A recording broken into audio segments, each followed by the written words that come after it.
Firstly, I would like to acknowledge the Gadigal people of the Eora Nation on the lands within which we are at, here on the Knox Street Bar, here projecting our poetry and so on and thoughts at knox.live. Tonight, on the 4th of May 2023, this is the second iteration of Northeast with South. It's innovation and also media is what points to a different kind of direction. And the navigation of this stems from the curator of news, which is Michelle Hamadache, who I'll be welcoming up very soon. But I would like to also just note that we will be live streaming, and what that means is that you're part of this too. This is a collective environment.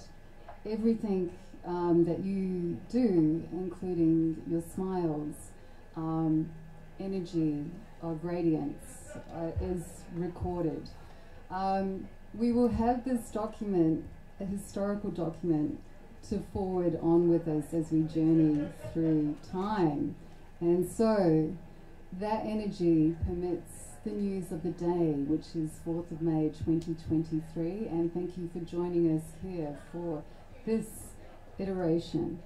My name is Angelois of poetrysydney, and we are so very happy to collaborate with Michelle Hamadache and Macquarie University and others, other institutions from the directions of the Compass to bring about this event.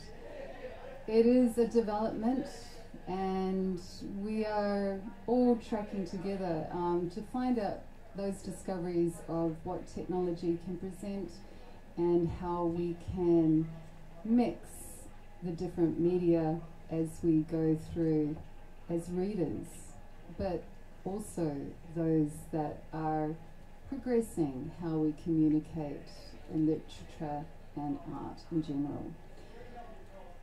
That's enough from me. We've got an array of poets to come up, and here tonight with us is Michelle Hamadache, who curated this evening, and she will walk you through the beautiful array of cast of poets tonight. Can we welcome Michelle Hamadache?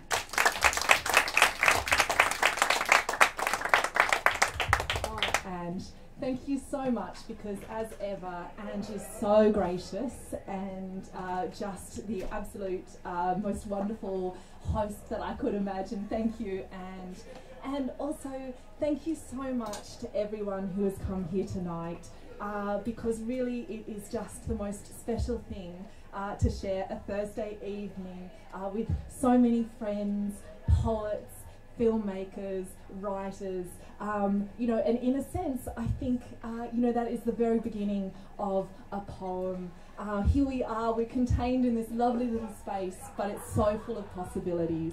And so without further ado, I would love to welcome our first poet for the night, Goetz.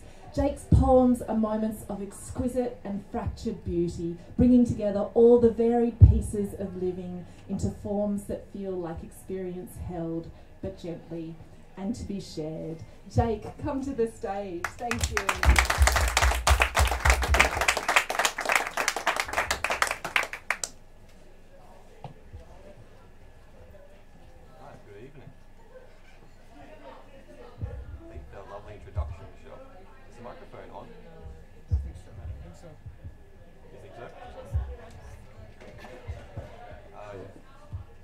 There we go. Alright, so I actually really recently just published my second book called Unplanned Encounters, and it kind of brings together poems from between 2015 and 2020. So I'm just going to read a few out of this. And the first one is called The Sound of a Donkey, which I wrote on Isla del Sol in Lake Titicaca, which is in Bolivia. the sound of a donkey. Lake Titicaca breathes upon the shore as if its centre were a lung, drawing oxygen from the Cuerpa of Pachamama, from 2 ducks that waddle beside 3 donkeys, and a wooden boat bobbing against a bottle of Inca Cola, waiting to break down into bisphenol A, which makes you think of the way krill eat iron-rich algae, and whales feast upon krill, only to release iron-rich excrement for algae to again bloom. On the shore, an old man chews coca, spits green into the sand, laughing at a donkey, licking at his jeans. Then, picking up 2 bottles of petrol, he places them inside the wooden boat, pushes the bow, the stern, the bow, nudging it from the shallows. As he jumps in, starts the motor, chucks exhaust into green reeds, tossing like cilia in the wind, in what it is to be held by this, as a gull is held by wings at the other end of skies imagining.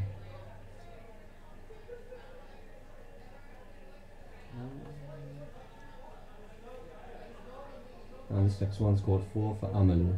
Now I recently discovered I enjoy reading it more backwards, so I'm going to kind of try that out here. So starting with 4. Ach du Scheiße, your tobacco knocks from the sill, a breeze from the Alps across Graz's red roofs. I don't know the name of the song you're strumming, a floral dress, a thigh, fern fronds filtering light like at the window your hair. 3. In an Albion gutter, find a joker playing card, listen to night's star-scarred orchestra. Driveways we walk backwards in suburban fashion, having dropped acid, convinced your fingers are worms. 2. Surviving the winter, surviving the winter, junkies hang around the U-Bahn, churning out smoke. The Hundertwasser Fernwärmer in the distance, wash street light yellow. We plod through snow in an unknown Bezirk. 1. Behind the whitewash, dolphins move south, and against the headland, morning sand whips. We lie with ruse in the grass. Later, a south coast night below goon-flavoured stars. So those first 2 are kind of written when I was around 23, which feels like a long time ago now.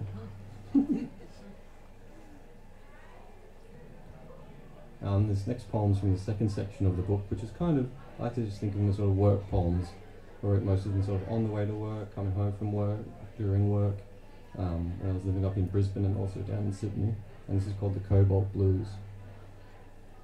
On Vulture Street, a breeze cuts west to Mount Cootha, glowing gold and green as in a street, and its transmission tower muffling the city to the honeybee, dreaming as I wait for a bus by the Vietnamese bakery, watching a schoolgirl scroll the way a poem is a crow, flitting past Clive, making Australia great, one billboard at a time. Then crossing the river, a glimpse of steel, the storied bridge recalling the Golden Gate, seen between a break in trees in the San Joaquin forest, where walking dry earth infused with pine, children pass singing Buenos Dias, Madre Tierra, twirling their hands and kicking up dust, columns of light bursting between redwoods. Buenos Dias, Madre Tierra, they sang, as water trickled to the whistle of a blue jay, the booming of a plane, back to the hydraulics of this bus, looking out at workers on street corners holding smartphones like cigarettes, as children work 12-hour days in Congolese mines to provide the cobalt for phone batteries. And outside the 7-Eleven on Adelaide Street, a man wraps himself in the cardboard of some socialist dream, or think to that Chinese woman dressed in white, standing in the spring sun of San Francisco's Chinatown, a sign hanging from her neck. The Chinese Communist Party is Satan, but at the corner of Warner and Ann, step off into early morning, the faint taste of petrol in the air. And I've got one more to read, which is a bit longer, and that's me done. It's It's called The Feed. I wrote this, yes, the setting is more or less Dulwich Hill, for those of you who don't, for those of you who know it. The Feed. Across this Gadigal Wangle River Valley, morning sun seeps between a syntax of glass and concrete, warming the yard and the shrivelling leaves of a cucumber plant, depositing yellow flowers into memory's mulch. Remember rubbing the male's anther into the female's stigma, pollinating by hand for lack of bees, while out in the street a piece of black tar sits like a stratigraphic fragment some museum might one day label bitumen of the exponential layer, a time in which the colony failed to read the most simple things, i.e. the way ants pick at an ibis squashed like an ice cream in the gutter, carrying the tiniest offcuts along the path and into a yard where two workers dump an earthworm of carpet into a green and gold skip bin. And to think of this street as a collage of colours, localised by weather patterns, mediated by ocean temperatures, changing from an increase of carbon in the atmosphere, blues and yellows peeling from California bungalows, separated by collapsing fences, held together by orange and lemon trees, an ornate Victorian steel gate, rusted by southerlies and overgrown with rosemary, or a Triassic sandstone facade crumbling above post-war Doric pillars that suggest a mini Parthenon shipwrecked in the Pacific, to which an old lady clings, tending roses until her back gives, and her son, now living on the outskirts of the metropolis, moves her into a home, as her house is cleaned out by two workers, to be inspected by a pair of newlywed yopros, blow-ins from the suburbs. "This street's a fucking gem," the husband exclaimed at the inspection, preceding an invitation to speak by popping his sunnies on the back of his neck and talking about his new startup that will deliver food using lab-grown possums trained by robots made from materials mined in the Congo and Cambodia, and that his business has the sustainable edge, each bot having been manufactured in Hamburg using power generated by wind turbines scattered across the North Sea. "Really, it's a genius idea," he laughs and licks his lips, "for delivering burgers and chips to the cotton mouths of tradies who pull so many billies they mistake the Rabbitohs for the Raiders on the Friday night footy, and the only real expense," he means, "once they're properly established, will be the feed." And some months later, having secured a $2.8 million mortgage, the couple order Vietnamese from a cute place rated 5 stars on Uber Eats before stripping down to their anther and stigma, pollinating one another on a new beige leather couch from IKEA, after which they both agree that tomorrow they'll chop down the citrus and plant a nice arrangement of natives. Thank you.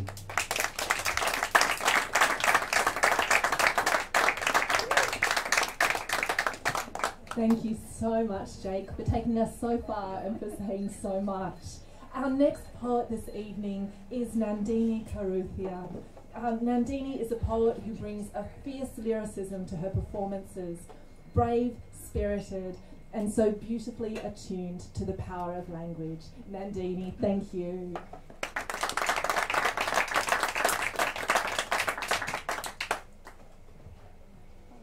It's commenting on my height, isn't it?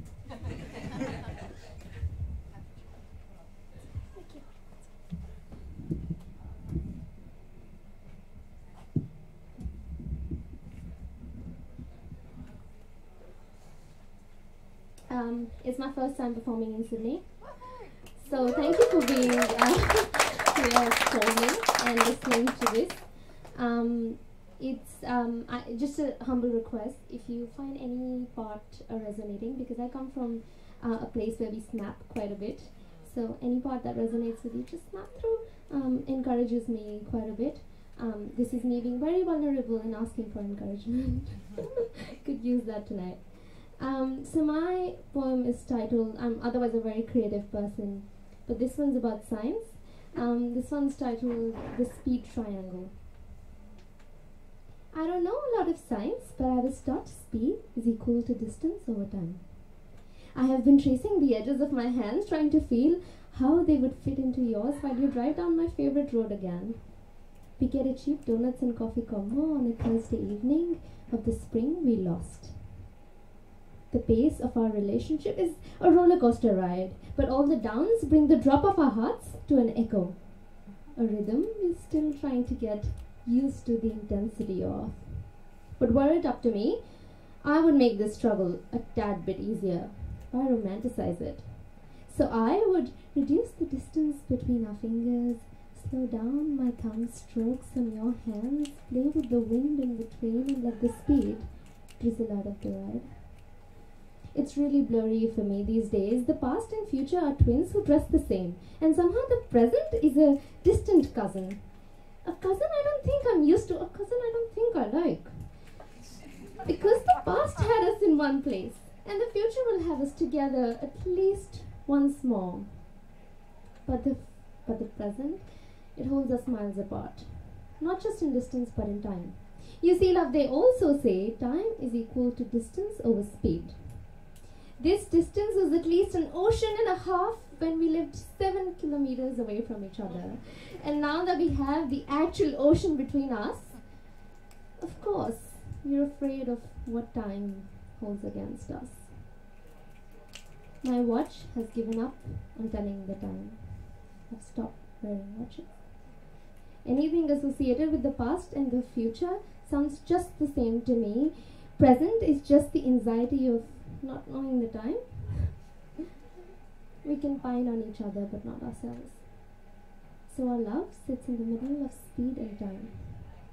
The distance of yesteryear in a car you no longer drive. I'm not sure what distance is close enough right now and how close is farther away. So I go back to science.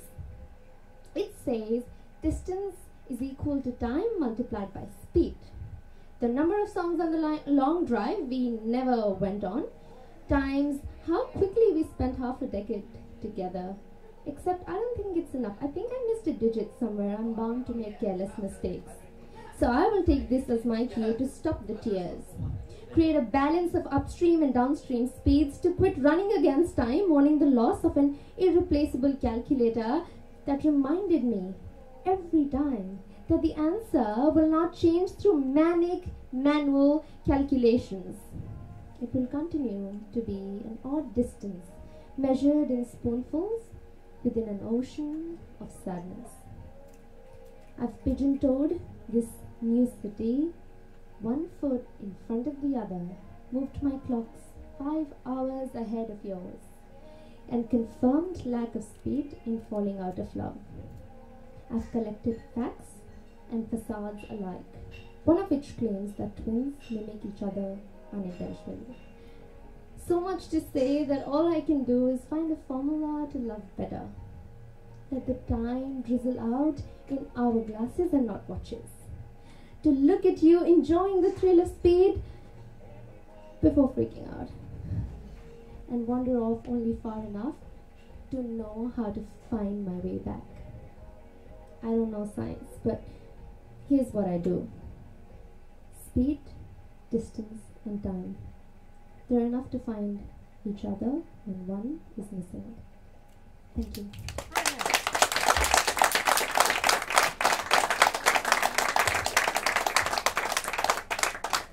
Nandini, thank you so much. I'd now like to welcome Kwa to the stage. Is he up there? He's making his way. And Kwa Tran is the most amazing filmmaker, but also the most amazing teacher of film. And he has brought together this selection, even though he works the most incredible hours of anyone that I've known, except perhaps for Jimmy, perhaps. But here, welcome Kwa.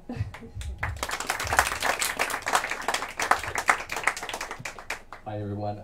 Yeah, I'm just here to introduce you to some films. And we've got one of the filmmakers here, so there'll be a really great opportunity for her to come up and maybe introduce her film. But before we do, I do want to just mention that there's 3 films we're going to show now. And the first one is called Deadline, the second one is called Why Art, and the third one's called Time. But that said, I would like to introduce you to Erin Lackey, the director of Deadline. Erin, if you want to just maybe briefly, and maybe not spoil the film, but maybe you can just introduce it. Thank you for having me here tonight.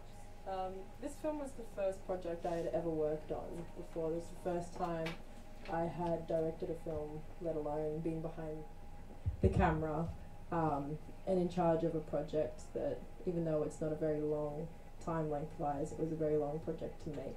So I do hope you enjoy. It is something different and it's a little bit darker. So Yeah, I hope you enjoy the 3 films as well.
doing that because that's what turns me on. Am I allowed to say that?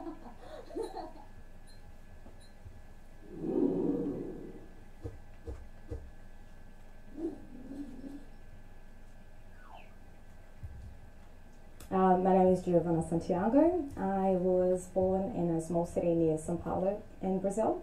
I came to Australia as soon as I turned 18 years old to run away, find myself and be able to express and be authentic. I am a woman, a solo traveller, bisexual, Latina. I felt I was in a position of minorities in a few times of my life. So representing the diversity and being able to give other people and especially other women space in my photography means a lot to me. And I think that's where I see my experiences reflected on my work.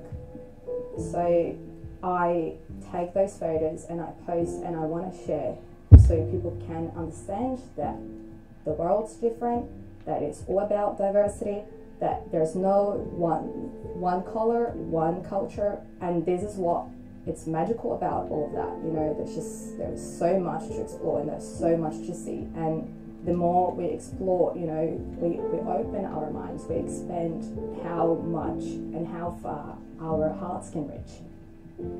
When society sees an artist pursuing their dreams, they consider them immature and indecisive, because why would you be an artist if you can be a lawyer, a doctor, you know, something that can help out society a little bit more, as if people wouldn't spend their times watching movies, listening to music and sizzling from all that art that we provide. I doubt my projects all the time, and I'm constantly thinking if I am in fact a good artist. I'll be lying to say that I don't have any doubts, because as an artist we face so many questions and there's always a space for us to want to give up from what we want to pursue. Art is communication. Even when we do not know how we're feeling and what we're feeling and how to say it out loud, it stimulates our creativity and ways of thinking and expressing ourselves. We should keep doing it because the world's already a mess and we need the pleasure, beauty and understanding impact that art brings to ourselves. So I have this project called The Cliff, and it is about mental health and suicide prevention. I started to photograph this project about 2 years ago when I was feeling depressed. Growing up, I did have a lot of suicidal thoughts, and when I was 13 I had bulimia, so I was constantly feeling a lot inadequate and unaccepted and unloved. Back 2 years ago I was feeling that numb sensation again, all the sadness, the anger, the fear, the hopelessness. I invited some of my friends and I told them that I wanted to do a project related to mental health, expressing all the feelings I was having, like it was something like grabbing my heart and my throat, not letting me breathe, not letting me, you know, just live my life, not thinking how many days will I still be around. And then turns out they had the same feelings. So we went to the cliff near my house and we started photographing. I've been in a few places where my mental health wasn't that good and I wouldn't really see people talking about it. So I find it really important to represent that, you know, and be able to communicate to other people.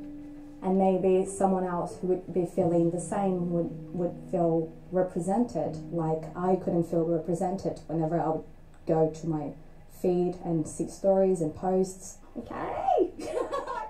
Okay, sorry, little jobs now. Exposed, but good. Like a good way. Well, that's what I'm trying to do, right? I'm trying to, we need to talk about this. It is uncomfortable. It is fucking uncomfortable because we don't talk about this, you know, we don't talk about mental health. We're on social media and everyone's traveling living their best lives and being like in very good healthy relationships, when in fact like that's not the balance, right? This is like, I love happiness. I think we're all just trying to be happy, but life is not only about happiness, you know, and we need to embrace and accept those feelings, and we don't need to feel judged or like wrong when we feel sadness, anger, or we don't feel anything at all.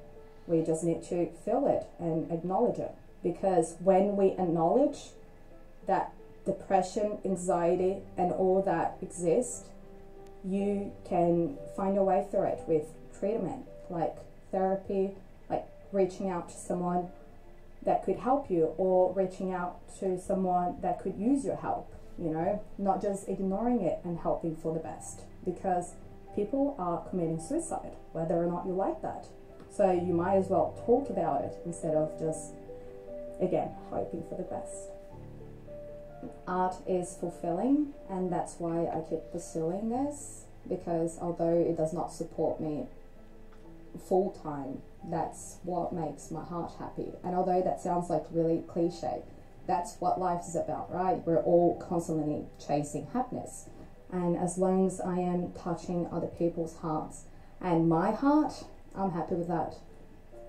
You're gonna be judged whether or not you like that, so you might as well be judged by the courage of following your dreams and doing what you're passionate about.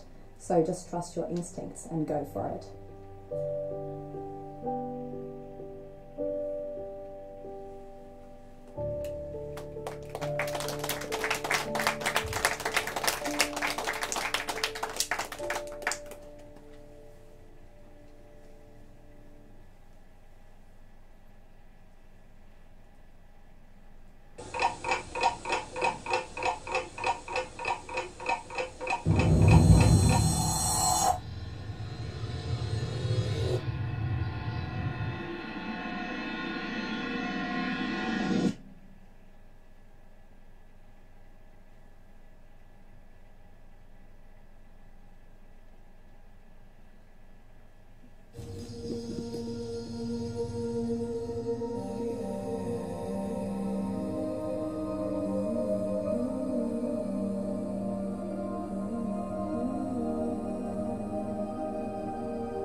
Hi, I hope you enjoyed those 3 films. I just wanted to properly acknowledge the filmmakers. I just remembered that I forgot to mention their names, so I think it's important to acknowledge that. So the first film was Deadline by Aaron Lackey. The second film was Why Art by Denise DeMero, Natalie Thompson, Meg Bauer, Adian Brisam, and Kaelan Angela. And the third film was called Time, and that was by Mali Adab. Thank you.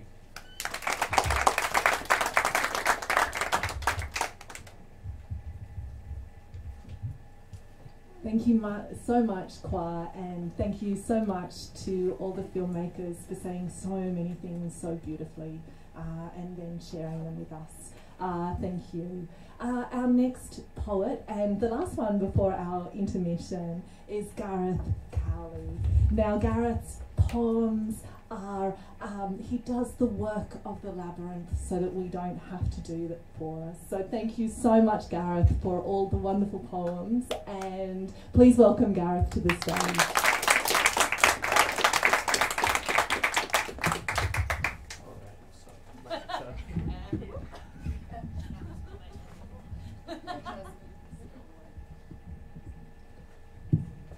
Okay. All right. Sorry, I'm a bit nervous too because it's the first time I've done this with poetry, but very excited. So this poem, a few years ago, the Lady and Unicorn Tapestry came to Sydney, and I went and it was incredible. And afterwards I saw the series of illustrations and poems by Arthur Boyd and Peter Porter.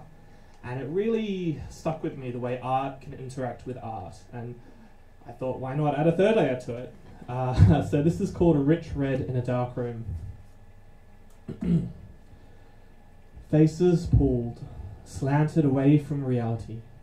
Birds to dogs to foxes to cats to people. Eyes flattened into fabric, more false and fantastical than any fabled beast. At least the ones I've drawn into my childhood. Yet the shadows past the edge of the spotlight gave life, give life, and dreams in every darkness. That whispering silence calls me into slumbering sight, and for a moment Persephone's song ekes out from the tent flaps, parting to reveal her majestic glory, unfurling flowers across the rich Red Sea, until each wave crests with leaves of dyed thread. Every body of beast and beauty is washed away in it. But I, cast down from the dream, not into waking, but darker night, plunged like Nebuchadnezzar into the wilderness. What is she now, this lady, no more than a spectre, a handheld reflection? Lost voices now accost me from the edge of the trees, whispering to each other, leaving me, hunting and hiding, to hear the galloping hooves of a maddened beast, loyal only to this withered ghast.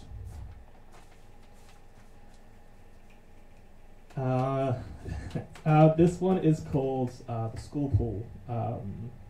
Yeah, I'll just leave the title there. Lost in the sinking of myself, drinking chlorine into my lungs, each breath searches for air in the tarred miasma. Uncertain arms wring most of me onto the surface, while some kind of hope sinks to the bottom. Hurried from starting block to changing block, a shadowed dampness cramps a concrete room. The echoing voices harrying my arched back, I try to make my frail self smaller, bent over in dreaded anticipation. Not well enough. I can't take on the shape of a boy safe in this space. It's a strange penance for acquiescence. That meekness is met with such malice. Who needs to die for me to inherit this earth? Haven't I already left enough lying at the bottom of that pool? Thanks. I'm so self-conscious right now. These two are very, very special poems to me. About 3 years ago, my uncle died very suddenly, and he and I were very, very close, and we would always talk about everything. We design and build things together, but he and I shared a great love of chemistry, and often we talk about all aspects of it, just the beauty of atoms, but also just all the fun stuff that you know, as a kid was so exciting. When I was at work when I got the phone call that he had died, and so I caught the train straight home. On the train home, I wrote this poem. It's called After the Call. Souls swifted to heaven like Elijah. Now what's left goes home like you've done. Hydrogen, nitrogen, carbon, calcium, potassium, magnesium, oxygen, phosphorus, sulfur, sodium. Your chemical tapestry now unthreading. weaving back into the world a new creation. The same air from your lungs now in ours, the same spirit dwelling here. And this is called, this is a sonnet I wrote last year also about him. It's called Elegy for Malcolm. His calloused fingertips touched against the same lathe-turned bowl, now in my weary hands, wood grain channeled from then to here. This artifact an early wedding gift made from the soul, not perfectly crafted nor close, he was not without peer. When we were both younger, presents held behind his vast back, conspiratorially winking. This way we were both, children still, playing across generations. Like the track his old model trains ran along, the same ones now sold off, back to pay for the hoarding he couldn't hide, which I fled, ran from in grief and shame, our likenesses drawn too closely. Everything gathered, gathering dust, words known but unsaid, talismans to a life oft filled with emptiness, made holy. Rosewood and varnish shaped as a gift for the engagement, gone without reply to the wedding invitation sent. Alright, let's get a bit happier now. These are just a couple of short, super short poems, but something that an artist who means a lot to me, Brett Whiteley, did when he was in a bad place in his life is he just did an exhibition all about birds. Because why not? They're beautiful, and I think there's something that just touches on your heart. So this one's called Magpie. Flitting and flickering in a smoke-filled breeze, those laconic avians hop and dance and sing glorious harmonies. Loftier than any aria, little in this world has more colour than those black and white feathers. And this is Lyrebird. How could it have been that our footsteps rhymed? Forked and flat must sound the same in the rain. Your illustrious tail, like bundled quills, each pointed into your belly, so you can write all the songs you hear and read them back into the world.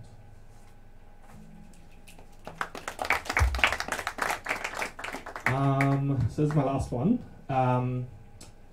About almost a year ago, I was introduced to the works of the amazing Francis Webb by a friend, and it changed me. But around the same time, I was actually diagnosed with bipolar disorder, and as I tried to come to terms with what that meant for me and who I was and how I created, I found the work of Francis, who was also dealing with his own, he dealt with his own terrible journey.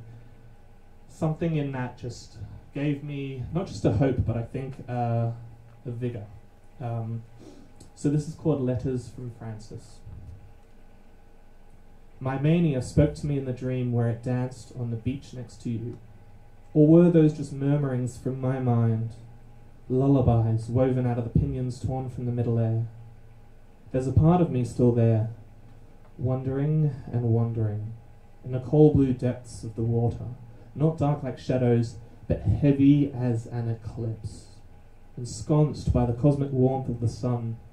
How beautifully resplendent my despondent heart was to find all the colour you had poured out was chromatic infinity, shining through a prism of broken glass.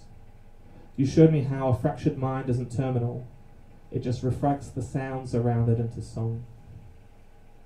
In dreams was the palace, our first parlance. Was that what drew me ever inward? Who knew the abstract fishes of slumber rhymed, to read those words to poets older than I, in words and years? And to you, veiled by that uncrossable threshold, I found my voice in the letters you gave me. After 17 years of breath you uttered prophecy, enmeshed in immortality, at least in my young heart.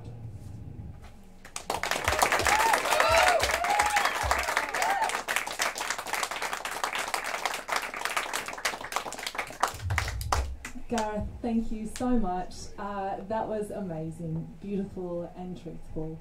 I'd now like everyone to make the most of the intermission that we have. So please take time to speak to your neighbours and drink and be merry, and we shall be back very soon. Thank you.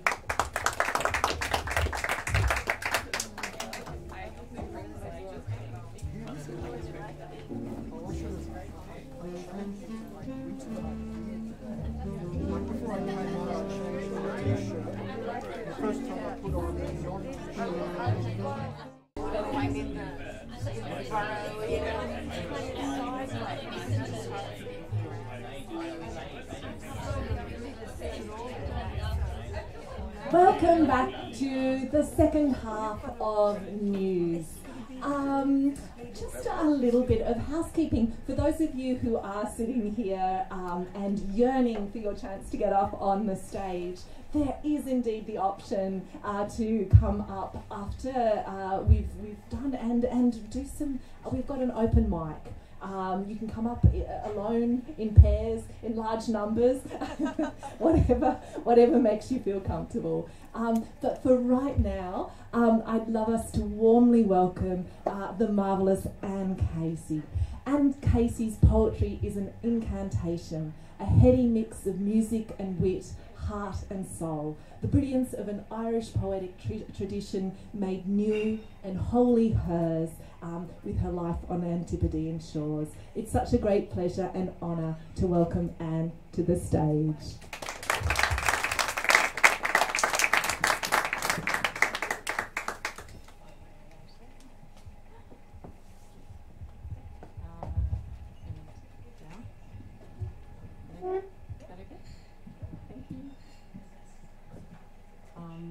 Can everyone hear me? Yes. Okay, I'll try and speak a little bit louder than I normally do. So first of all, heartfelt thanks to the amazing Michelle and Angela. It's really wonderful to be here with you this evening. I thought I might start with a poem that captures some of my West of Ireland heritage. As part of my doctoral research, I've been integrating ancient Celtic mythology into poetics of resistance as an act of decolonisation to reclaim our native language and culture, which were prohibited during colonisation. This poem explores traditions surrounding Samhain, which is our ancient pagan feast of the dead. This poem featured in the Pablo Neruda International Poetry Prize last year and was first published in the wonderful Nimrod Journal in the US. It's also in my fifth book, Some Days the Bird, which is co-written with Heather Borbo, and was launched in the US in December. Woo! Thank you. Season of Samhain. Shadows are racing across the distended bodies of the Monstera, a merciless ruckus in the highest branches of the quivering gums. As I search this second morning of November for messages from my dead, in the teeth of a bitter breeze, the seething hiss and whisper passing under, there they are, 100 bluish lips amongst the jacaranda's first cautious offerings to this immortal season. Last night I might have followed after my late mother, in quiet vigil lighting rows of tea lights to lick the edges of cut glass passed down from her own late mother. Shades lifted, a window cracked, cups poured, an extra chair to prepare a welcome for all our dearly departed. Might have woken this morning to look for footprints in cold ashes, a kiss of bluish lips on shiny rims. Next, I thought I would read you something completely different, which is an unconventional love poem from my second book, Out of Empty Cups. This poem was released as a track by chart-topping Australian hip-hop artist Tucker on his Sony EMI album, which is titled after a line from this poem. Nothing happens in the burbs. We lay in bed talking about nothing till two came stomping up the stairs, raging on about nothing. One hot on his heels. What did you do to him? Nothing. After breakfast, you put music on. Adele, Luca Bloom, Joe Cocker, Emily Sandé. They had nothing in common but us. 11 a.m. on a Saturday, dancing barefoot in the kitchen, pretending there was nothing going on. I lolled between 1 and 2 while you did nothing in the garden. Got Two's help to move it to the garage. Nothing in the fridge, so we cobbled something together. Nothing on TV, so we watched an expert panel arguing vehemently about nothing the government was doing nothing about, while we shook our heads knowing nothing would change. Slouching on the couch, nothing between us but the dog, 8 feet in the air, a howling crash from upstairs. What happened? Nothing. In unison, too quick. What was that all about? Nothing at all. We split a cider, yours straight from the bottle, mine from a champagne flute, making an occasion out of nothing, till we went to bed. In no hurry, we had nothing on, and there was nothing, absolutely nothing I would change.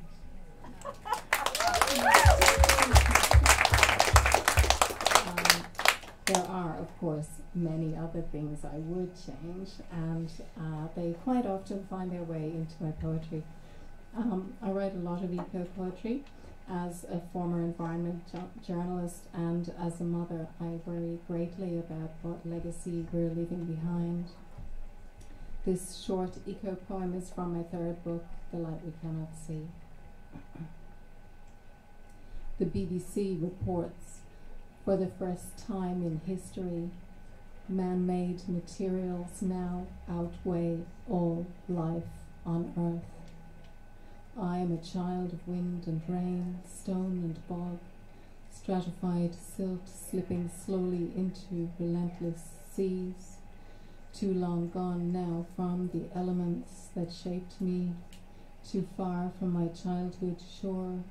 These bones throb for home, to distance themselves from decades of these insatiable cliffs of glaring glass and crushing concrete, floors and walls consuming all the wildness that once made us. The rain here speaks the same language as my own, although it falls on altogether foreign terrain. We have lost our way of hearing its words. On a slightly lighter note, here is my remedy for leaving the past few years behind us. How to survive an apocalypse. Practice social media distancing. After every exposure, thoroughly wash hard for at least 20 seconds. Do not hoard statistics. They have a short shelf life and offer questionable nourishment. Wherever possible, dress inappropriately. Seek advice from trees. Trust the judgment of animals, even the tiniest ones. Practice free flight in your head. Become attracted to light. Love immoderately. If in doubt, dance. And I'll finish with this cento embodying the restorative force of my native wave-washed west of Ireland. It's a tribute to my dear friend and publisher Jessie Nandini. This is from my third book, The Light We Cannot See. And thank you all so much for your kind attention. Suggestions for Living, a cento after Jessie Landeni. Lay still, the sounds heard, the beginnings of comfort. Feel the sea on the wind, the falling of the wave riding the horizon, and the waves recede beyond the cliffs, beyond the trees, rows upon rows, filling their long trailing sacks. In the darkness, the silence at the centre of the wind, the sound of rain. In the dark, trace a circle around the willow. Time, the slowest of movements. Fine rain against thin glass, against hard stones, like so many broken children. Grow into gypsy, hobo, a child of rain. No water as it seeps from sky, from the heart. Know the sharp light of sun on bottles broken in the street. The horizon is both this path and the edge of the sea, and memory is a fracturing, a breaking of light and dark with an old dog who knows all the secret places. Down the unpaved road to the calm bay, become part of something sacred. Salmon in a small stream that rolled down to the beach, going home or starting out, believe in past lives. Sit and wait for everyone to come home. Silver dogs in the sea unhindered, gazing down the valley till the scanner, Lahinch and the bay, walk the stones of Kaelan, move slowly among ghosts whose bodies are anywhere but here. Lose place, follow another path, maybe take a wrong turn at the edge of the sea. As the last storm leaves again, lay still, the night moved past. Brush wonder as a child, fingers tapping at windows, reach out, softly moved. Thank you so much.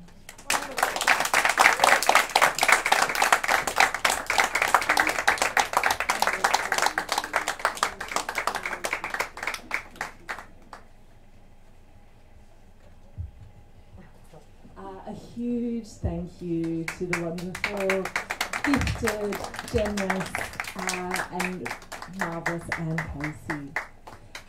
Next up, we have Stuart Barnes. Stuart Barnes is coming to us all the way from Queensland, so yes, he is videoing in. And his poetry is touched with the extraordinary splendour of his home in Darrinbal country and the extraordinary joyous generosity of a poet who shares with the whole of his heart. So thank you so much, Stuart, for sharing your poetry with us today. There he is. Thank you. I'm zooming in from Darrinbal country. I acknowledge the traditional custodians, the Darrinbal people, and pay my respects to elders past and present.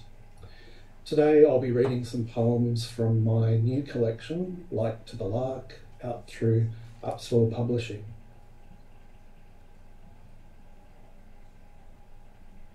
Persian Love Cake. My purple-shirted prince is waking in the Queensland sun. Today's his birthday. I sliver green pistachios. Baking in the Queensland sun, I twirl dried rosebuds, sliver green pistachios, swirl golden bulbs in a pan. I twirl dried rosebuds, pulse black aphrodisiacs, swirl golden bulbs in a pan, lick stars of almond praline, the impulse paradisiac. He is rosewater cream, starry like almond praline, and cool as lemon icing. He is rosewater cream, a purple-shirted prince, is cooling like lemon. I sing, today is his birthday.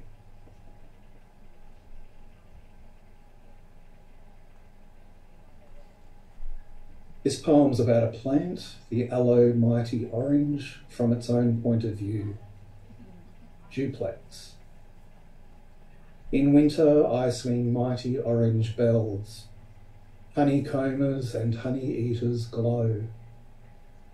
Honeycombers and honey-eaters glow. Even my tapered green fingers flush. Shapely green thumbs, uneven earth. This flush of youth is as truthful as Latin. Love, too, is as truthful as Latin, which can be tough and can be tender. I can be tough and I can be tender. Frost can knock me over with a feather. Frost can knock me over with a feather, but I'm immune to Roundup's amber plumes. Immune to Roundup's climbing amber plumes in winter, I swing mighty orange bells.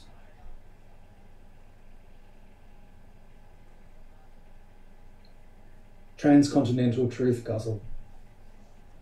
The globe pins to its peaked lapels truth ovals, spins itself, then stairwells truth. Sake, shoyu and steam seduce, a Japanese little neck clamshells truth. Like trumpeters, twin-domed elephants buzz, but the tusker alone smells truth. Onto the Serengeti, blood spills the hyena and the gazelle's truth. The ochre bells of the jellyfish tree dehiss and hiss the seashell's truth.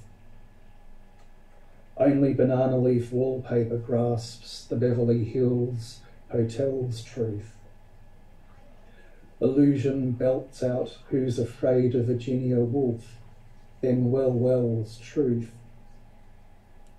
The hair of a southern Chilean succulent flares its lemon bells truth. Its capacity to rock may be a Galapagos tortoise shell's truth. Antarctic drifters and wanderers bloom, clean forgetting single cells truth. White swivelling nibs, a colossal tubular undersea inkwell's truth. Gloucestershire's daffodil showboats, but the poet's daffodil retells truth. Silver nets in fresh water, diving bell spiders secrete hydrogel's truth. A superb lyrebird reinterprets Jagger's flashes and parallels truth. Yellow crazy ants or toxicants, the Christmas Island pipistrel's truth. The globe neatens its bright tuxedo, stands on the landing, then cavels truth.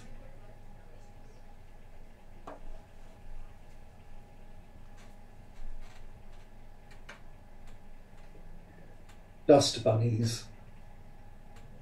So small, so mousy, we seem powerless, but we seize web of spider, hair of you. We swallow pollen, but are flowerless, and carrot atoms, these we curse. Please view our Lilliputian lightning show.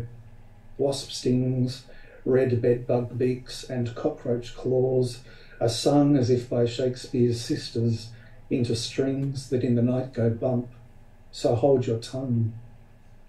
But we are more alive than dead. Here, see the spores of mushrooms plume in us. Dust mites assemble prams and rams, and DDT take stock. Micrometeorites, our stomach stones, are sweet. We eat, and like a rocky planet, we accrete.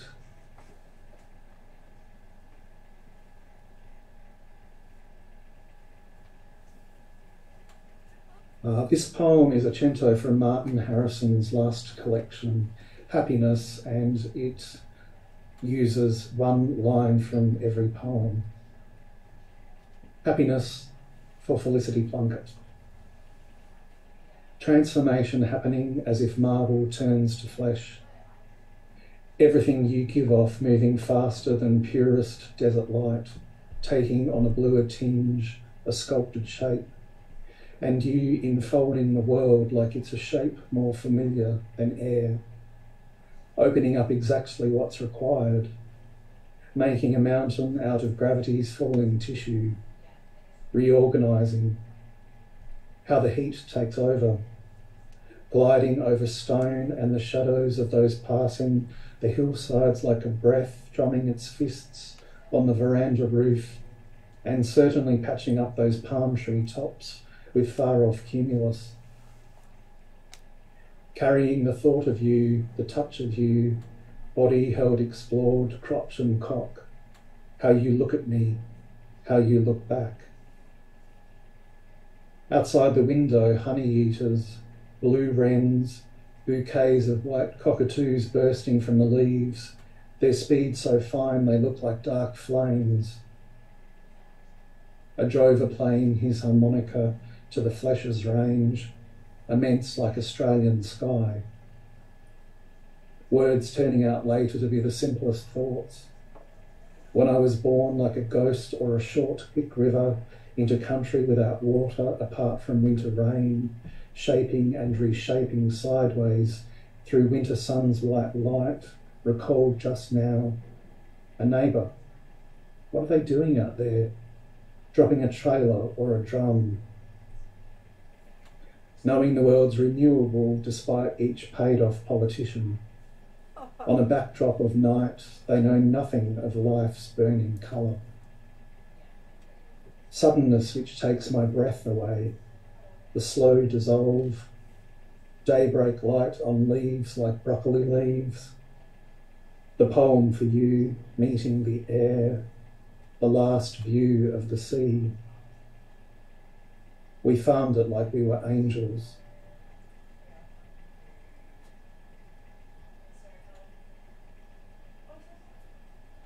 This last poem borrows its title and some guitar chords from a song by one of my favourite bands. Boys Don't Cry.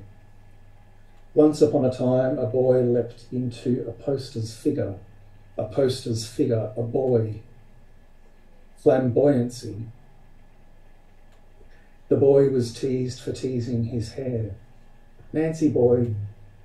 For his 16th birthday, the boy received a guitar from his wandering father. A, B minor, C sharp minor, D. Doesn't mean you're one of the boys, spat a mean boy. C sharp minor, B minor, C sharp minor, B minor, C sharp minor, B minor. The boy practiced morning, noon, night. His teacher pinched his calluses. Be a man. Callousness appalled the boy, so gay boyishly enthralled by a pallbearer's leggero step, he didn't pick his guitar for 2 weeks. Too weak to fight back? The Boy Scout sprouted horns. The strung-out guitar enraptured the beast. E, F sharp minor, E, F sharp minor, F sharp minor 7, F sharp minor. The boy boiled. The guitar zipped its black jacket. Buoyed up E, F sharp minor, D, E. At 20, high on E and grief, the boy snapped off the neck of his guitar.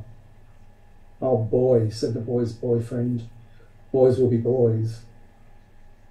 The boy distilled grief, a paper sheaf. That's my boy, said the boy's still father. Now the boy joyfully wanders around with his head in the clouds. In the clouds are wonders, A, B minor, C sharp minor, D, C sharp minor, B minor, A. Thank you very much.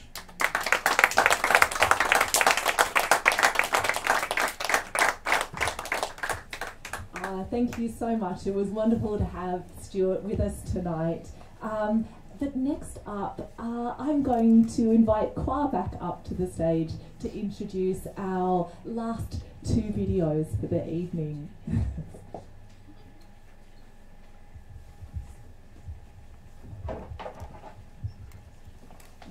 Hi again. Okay, so the two videos. The first one is titled 2020 by Christian Bacowit, and the next video is Distantly Disconnected by Ajok Tibdor, Christy Dekalasian, and Mohammed Hassan Basith. Thank you.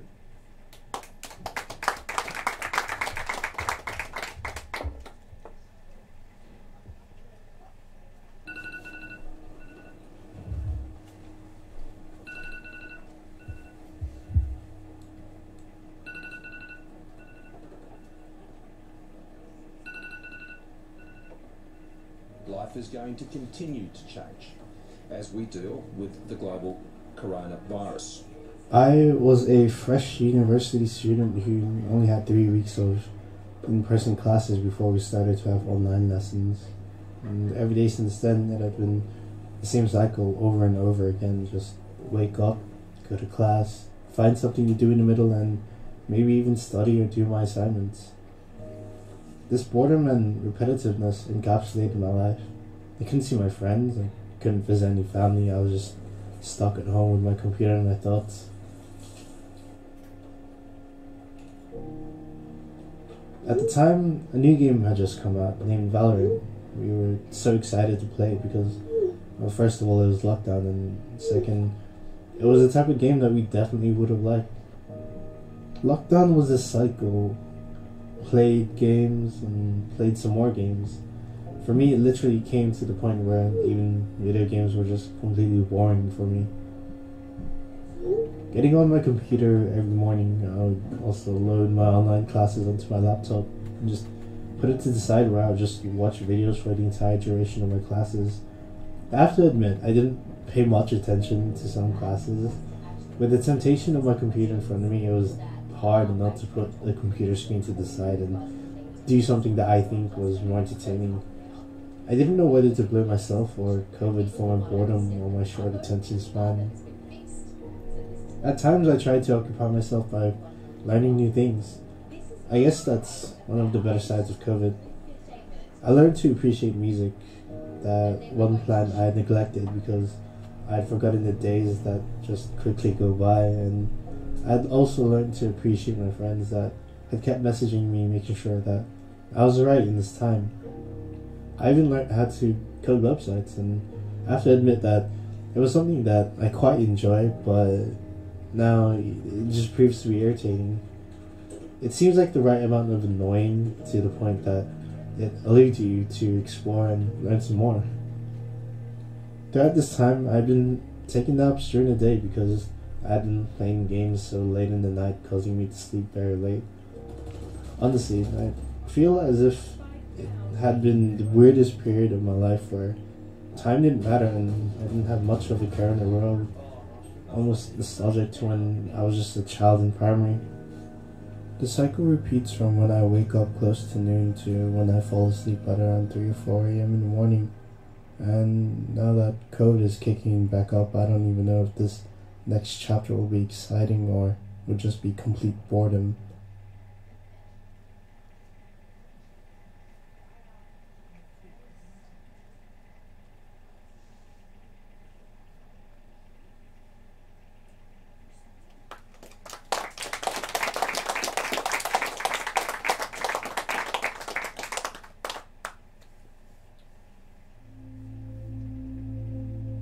This pandemic is very weird.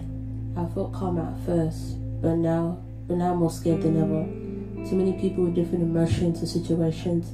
My songs cover up the fear, but when it's off, some are thankful, while the rest are left alone with their deep thoughts. No one to talk to, no one to comfort, in fear of becoming next. This pandemic truly showed me what really matters, and to me, my family, friends, and mental health are what matters most. My friend is the only happy pill I have. While in this chaotic time of the year, as we are isolated from each other and the rest of the world, we are somehow still distantly connected through our phones. The connection we have online is a whole new meaning of human affection. From arresting one another to helping one another, we laughed and cried together. This pandemic has been an emotional roller coaster, with sad news displayed heavily everywhere, causing an emotional outcry from everyone around the world, and many happy outcomes which thankfully uplifted our spirits during many tragic events that have taken place and are sadly still taking place today. My happiness is not determined by the people around me, but the environment I choose to surround myself in.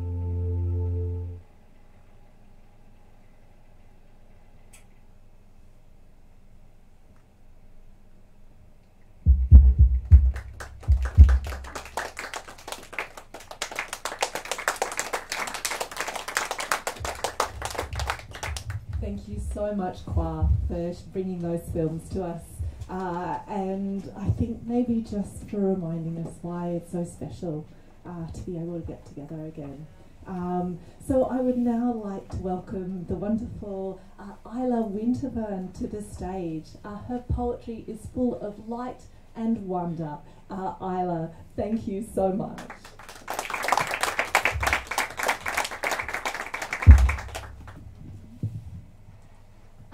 Hi everyone, thank you for having me. I have chosen 3 poems that I had published earlier this year in the Westwards LGBTQIA+ queer writers anthology. It's called Silence Transformed. So the first one is called The Birds. 1. Duckweed grows out of the muck and mire, looking entirely too bright amongst the algae and mud.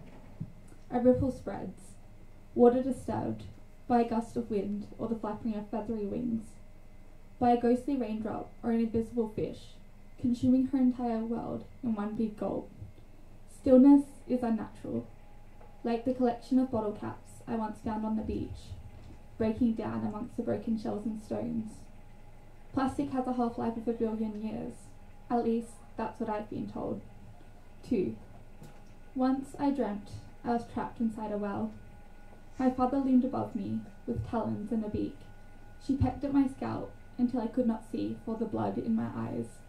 All the birds screamed and shrieked and crowed. With joy or horror, I do not know. 3.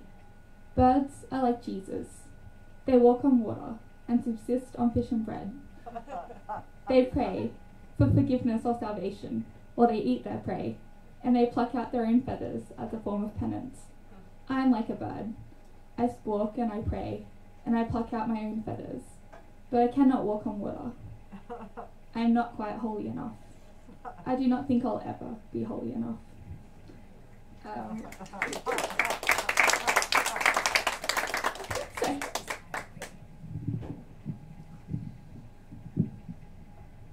Thank you.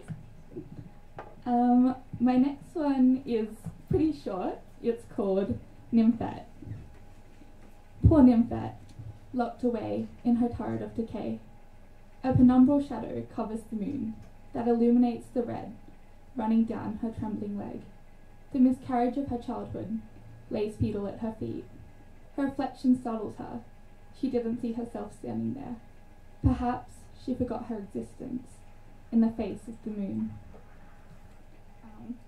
And I have the third one. It's called Hirai. It's a Welsh word, in case anyone doesn't know, for it means a longing for a time or place you've never been. Mum always cries when she hears the bagpipes. My dad never cries, but I cry for him sometimes. I miss all the people I've never met. There's water in my blood and in my name. Names like Nizzlebrook, the water where the water arum grows, and Winterburn, a stream that only in the winter flows. My dad wanted to name me Ophelia, like paintings and tragedy and Shakespearean suicide. Sometimes I think I was destined to drown. I'm a stream that runs dry in the summer. The sun is too bright today. I feel it searing my flesh, hostile and dangerous. The water calls me from half a world away. It whispers, here I, until I ache to go home.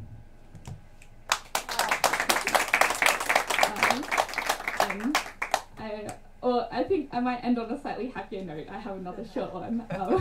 It's called Starlight Counting.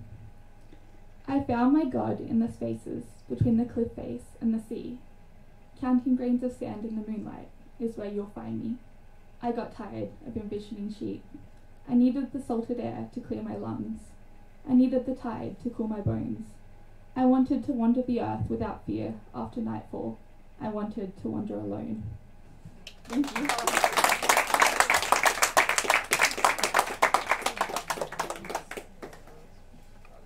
Isla, thank you so much. Our next poet is Abbas Al-Ali. He is young, but he is a poet full of vigour and wisdom and conviction. Thank you, Abbas. Thank you so much. Thank you so much, Michelle. It's hard to begin this reading because these poems are very important to me and they kind of cover a lot of ground, but to start off, I think I'll start off with this one called Swindled. I read it when I was testing out the mic a second ago. The people who came in early will probably know. But I think the most fun I've had with this poem is just reading it and seeing the variety of kind of takes people take on this poem and what meanings they associate with it. I'll read it out, and I think you guys just have fun with the meaning. Swindled. Kindle my flame. Hold me close. I will keep you warm. Hold me close. You have sworn. Feed me wood. Split it through the core. Feed me wood from your store. Don't tell me you are cold. I have kept you warm. Through winter nights, I've eaten what you fed me. Through darkness, I've gone where you led me. Through summer nights, you said to me, I am yours, and you are mine. I am glad you be so fine. Though young you are, and brighter you might grow, I must keep you for me, and me alone.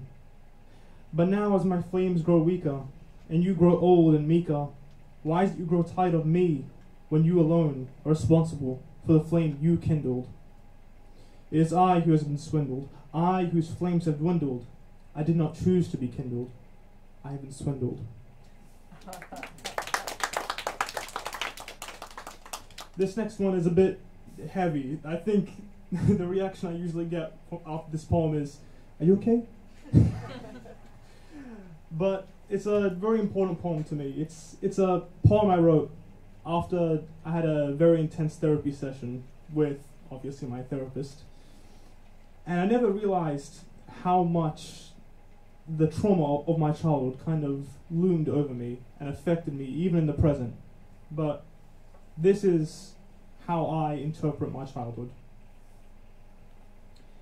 In my childhood, I was trapped in a little room with a balcony door that was rusted shut. In my childhood, I heard shattering plates, choked sobs, kookaburra laughter, chili stuffed down my throat, the screeching of tires, and burnt rubber. In my childhood, I am a caged lion, trapped in a plump hippo body that cannot sit still, with monkeys all around me. In my childhood, I remember holding a door shut against a beast. In my childhood, I am trapped. In my childhood, I was bound to be trapped. In my childhood. In my childhood, I am caged in kookaburra laughter that sobs and shattering plates that was rusted shut holding a beast. In my childhood, I remember monkeys all around me, stuffed down my throat, burning rubber, lying trapped in a little room. In my childhood. In my childhood. I am trapped. In my childhood.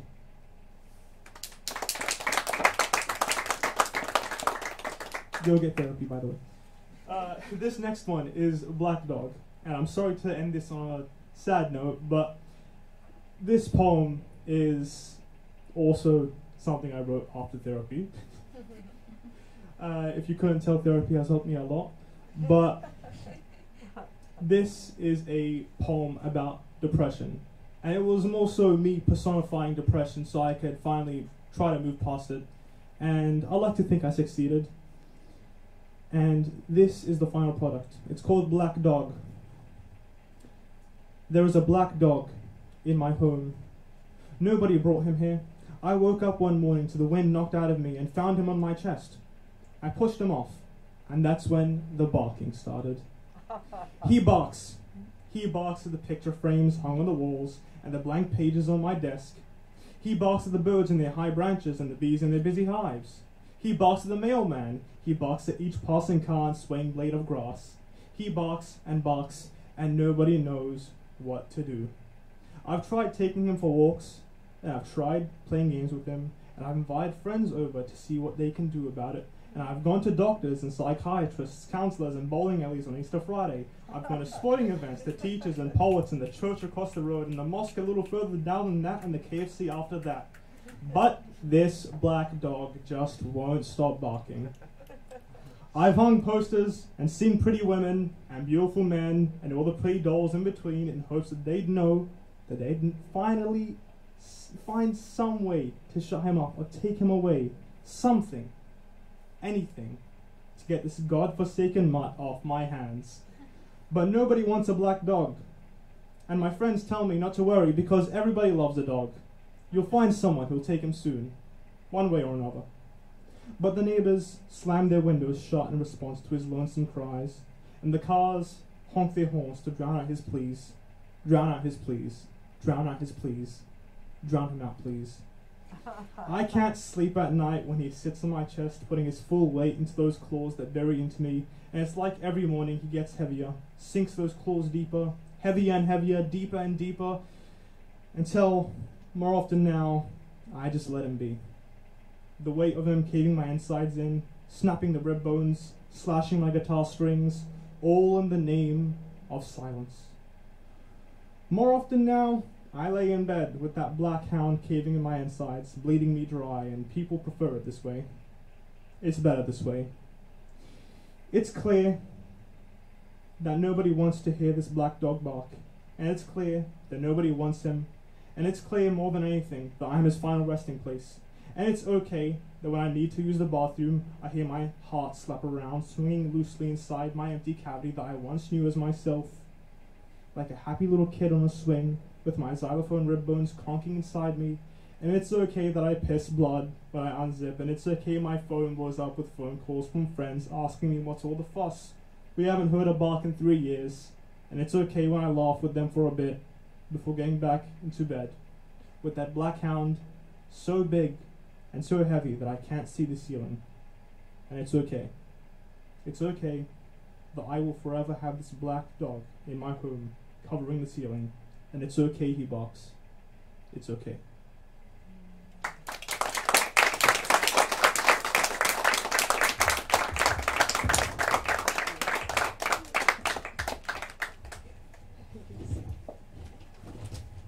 Thank you so much, Abbas. Our final poet for the evening is the wonderful Hale Isil Cosar, and she is a poet with such assuredness and grace, and who always speaks from the heart. Isil, thank you so much. Hi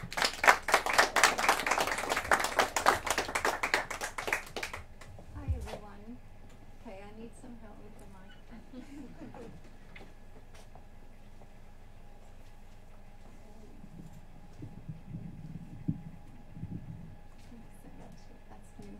Thank you. Thank you everyone and all the people who made this possible. I acknowledge the Gadigal people who have suffered a lot for the privilege of us being here to share our beautiful art. Thank you to all the previous poets and filmmakers as well. Cherry juice. It all started with a glass of cherry juice. Was it the way it was offered? He looked directly into my eyes. I don't remember the words. Did he spike the drink with powerful prayers? Thoughts of him remained long after the taste of cherries, and they were delicious.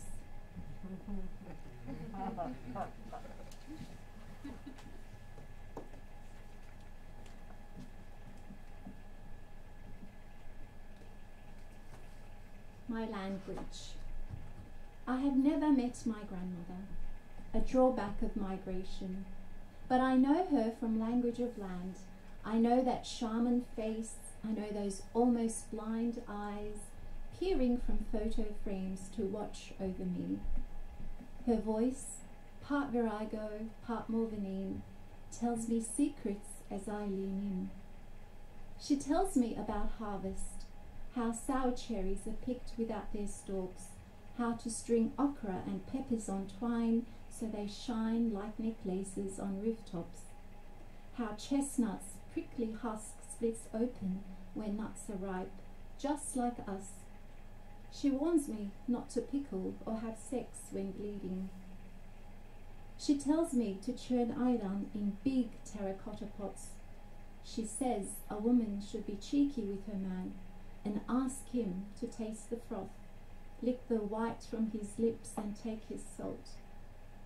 She teaches me how to get instant henna from milk thistle, lipstick from walnut shells, milk from fig, sugar from flour, and 99 uses of rose water.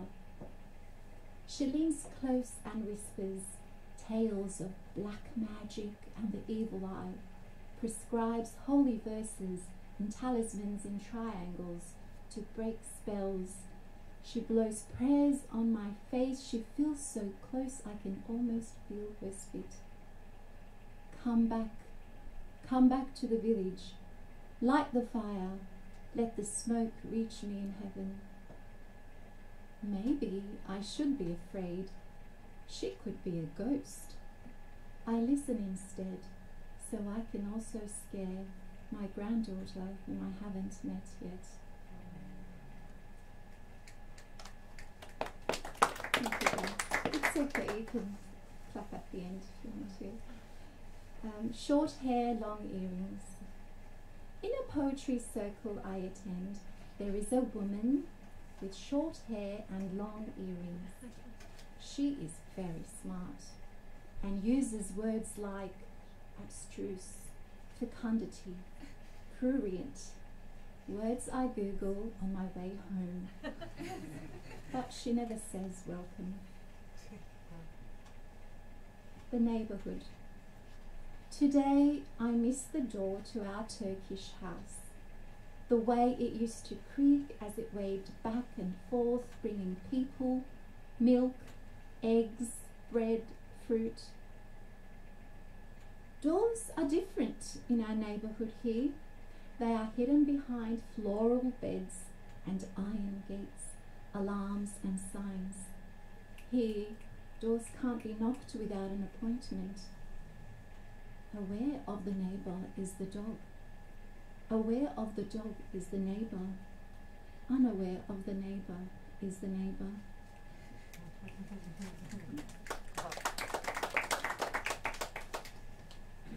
Okay, sometimes I also do translations, but this is the first time I'm actually sharing one of my translations. This is from a poet called Can Yücel. He's a very famous modern poet. It's from his collection called Living Blindly. And I don't have permission actually to do this. I hope it's okay and I won't get in trouble. If you insist on owning something, own the space where the rooftops meet the sky. Own the sky, the sun, moon and stars. For example, the northern star could be yours. You can say, that's mine. If you insist on something's belonging to you, the rainbow can be yours. If you insist on belonging to something, you will belong to colours, orange, pink or heaven. Life flows as though it will slide from your fingers, but also like it will always stay with you. Live it as an attachment, holding from the edge. I like that one when I read it in Turkish and tried to find the English, and when I couldn't, I thought I'd give it a go. And that kind of blends nicely with the next one, which is called Air Plant. And I liked how so many of us poets and filmmakers are thinking about the earth and relating it to our lives. This is a poem I wrote for my dad because he keeps on insisting that I need to settle and settle, and why am I not settled? Okay, so I am from dust, but I do not need a batch of dirt from earth to feel settled. I do not need to feel strong by sinking my teeth to grow roots underground. There will be time for that. I can be an orchid, or a tillandsia, or any plant that shoots its roots in air. I can take hold of a trunk, lean on a seashell, hug a tuft of thread, even embrace glass. If I can breathe, I am free to make a home wherever I am.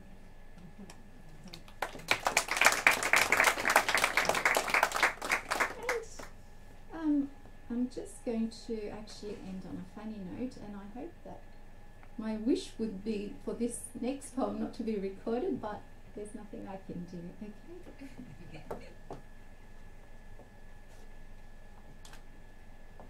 Okay, let's see how this is slightly embarrassing, but it's okay. You have to embarrass yourself, don't you, as a poet? Be brave. 8 reasons why a poem may be better than a man. 1. The poem is always ready. I have never heard him say, "Sorry dear, I am tired, I am busy." 2. He looks and sounds good in anything, from ode to elegy, monologue to soliloquy, lyric to limerick, even in an epic. Oh, he sounds so melodic. 3. The poem will go on and on for as long as I need him to. Even if it happens quickly, he will be ready for another. He won't stop until I do. 4. Sometimes the poem is elusive or badass, but he's never a coward. He'll come to that table and have the conversation until we resolve it. 5. Speaking of conversation, in the many years I have known him, certain things have never come up, like my cellulite or big behind. He prefers vibrations over formation, essence over fragrance, and the kernel over the shell. 6. If he hasn't heard from me for a while, he'll topple the galaxies to reach me. Like the other day, the grey clouds suddenly blanketed the sky, but there was this patch of forgotten blue in the shape of a swollen heart. It was a poem. In an eclipse, I imagined the moon and sun drawing the curtains so they could make love in private. 7. When you have finished writing it, the poem doesn't disappear, feel guilty, give you a lecture, or turn its back. He stretches and lets you read over him again and again to your heart's content. 8. When you say goodbye, your heart is okay because you know you can see him again. All you have to do is pick up the pen. Thanks, guys.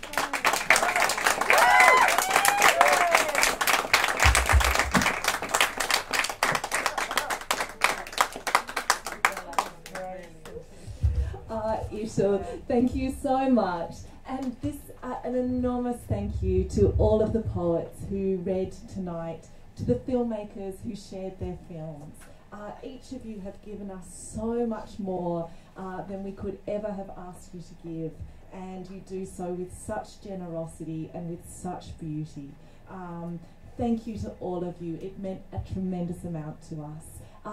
So with that, I'm going to hand over to Ange, and also just an amazing thank you to Ange and to Not So Live as well.